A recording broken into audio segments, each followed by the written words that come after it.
Edwin Manggubat, minyo sa empleyado ug nagpuyo sa Alubihin, Misamis Oriental.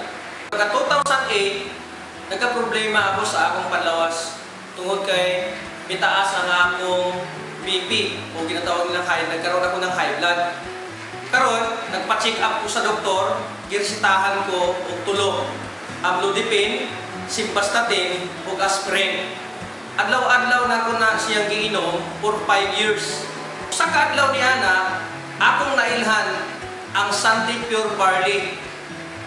Pinaagi sa usan ako kay agaw nga aduna siya sakit sa goiter. O nakaayo po diha kaniya. Sa dihang akong gisulayan, ang Santi Pure Barley kining juice nga form into cups, form into powder, tunawon, may mo siyang juice. Ako siya giinom in 10 days, nag-cleansing ko. After sa 10 days, pagka 11 days, up to 30 days, akong giinom gining form into capsule, maintenance. In 1 month, kaloy sa Ginoo, kaloy sa Diyos, ang ako ang high blood na himong 120/80.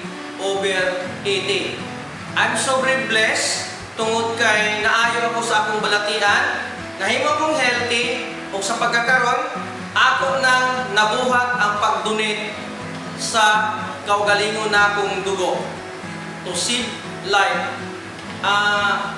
I'm so very thankful and I'm on grass.